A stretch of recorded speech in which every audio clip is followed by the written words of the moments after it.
Elizabeth Báthory. The name itself evokes images of blood, terror, and the shadows of medieval Europe.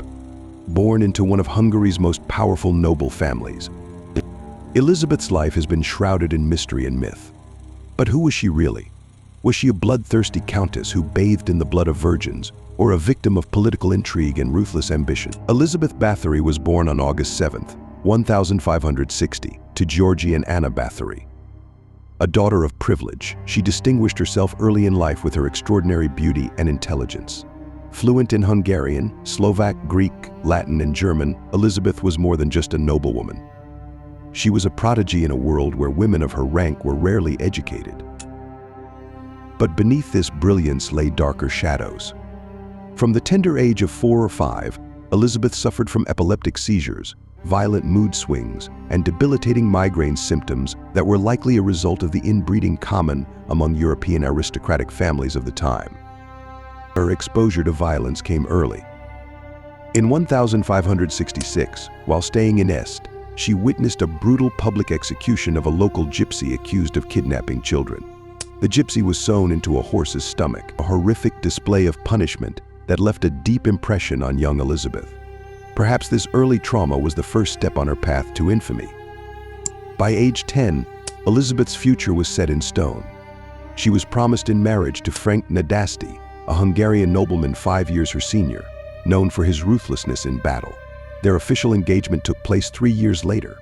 According to tradition, Elizabeth was sent to live with her future mother-in-law, where she learned to manage a noble household. But rumors followed Elizabeth even before her marriage. It was said that in 1574, she gave birth to an illegitimate daughter with a local peasant named Laszlo Bende.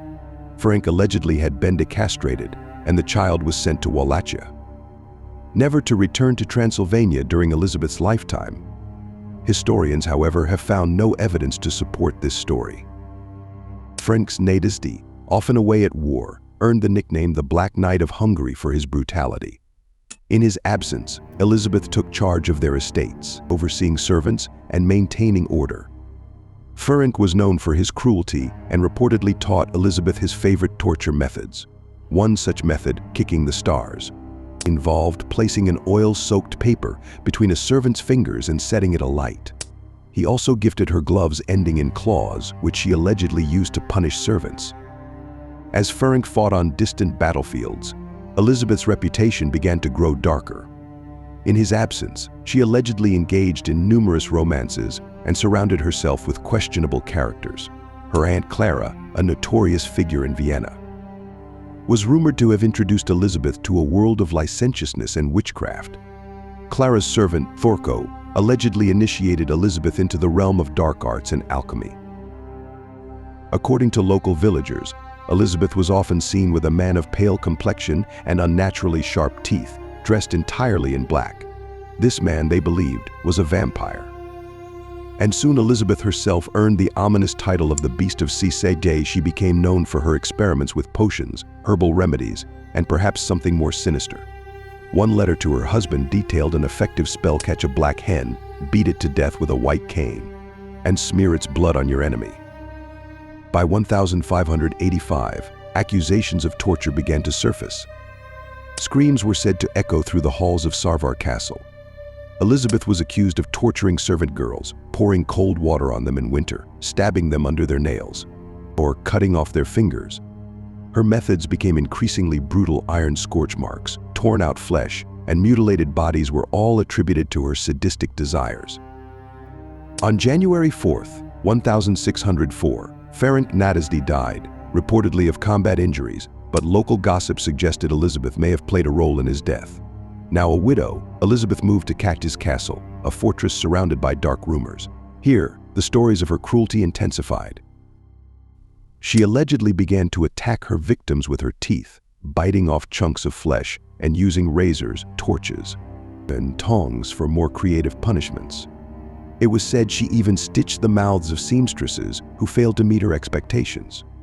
Servants whispered that their mistress could neither eat nor drink unless she first witnessed the death of a virgin in a bloody ritual.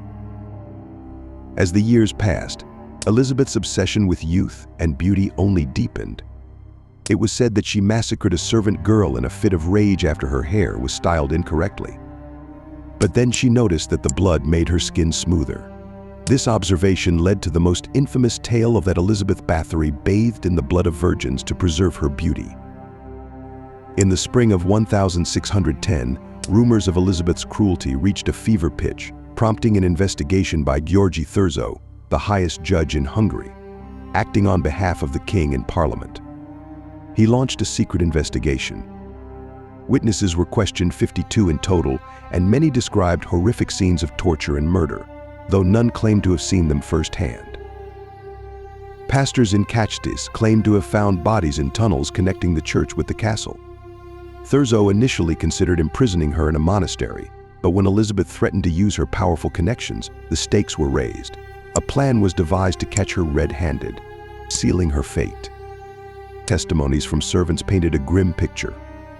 Fico, one of her trusted aides, claimed that Elizabeth mistreated servants even before Ferenc's death, but became more brutal with the arrival of Darvulia, a reputed witch. Servants estimated that Elizabeth killed between 36 and 50 girls. Though a ledger found in the castle allegedly listed up to 650 victims. On January 7, 1611, Elizabeth Báthory was charged with murder, sorcery, and celebrating pagan rituals. Due to her aristocratic status, she was spared execution and instead sentenced to life imprisonment in her own castle, confined to a small room with only a narrow opening for food. She lived out her days, protesting her innocence until her last breath. Elizabeth Báthory was found dead on August 21, 1614. The circumstances of her death remain shrouded in mystery. Some say she was poisoned, others believe she starved. Her body was buried in the crypt of the church in Kachtis, but it was never found. Conspiracy theories about her alleged escape have persisted for centuries.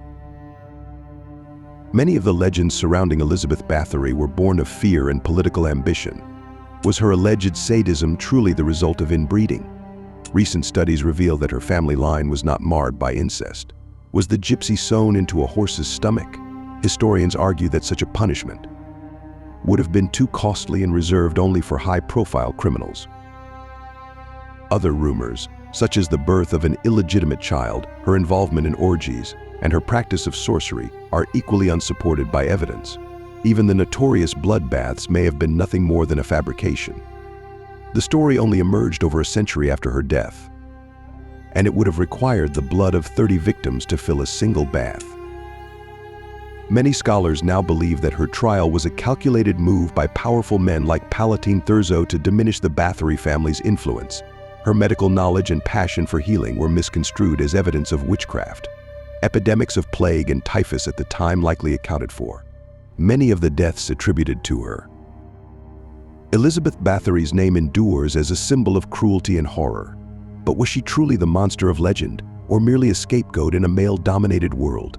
The answer may never be fully known, but her story serves as a reminder of the thin line between truth and myth, and how history is often written by those with the most to gain. Thank you for joining us in exploring the life of Elizabeth Báthory. If you found this story intriguing, please like, share, and subscribe for more deep dives into history's darkest corners.